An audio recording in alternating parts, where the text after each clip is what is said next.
кеттік adjective сын есімдер big үлкен адамдарға, ғимараттарға айтылады.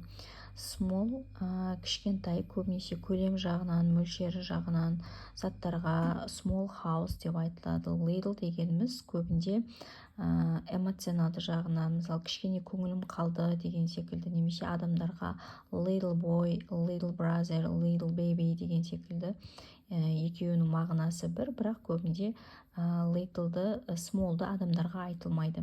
Wide кең көшесі, narrow көшесі тар.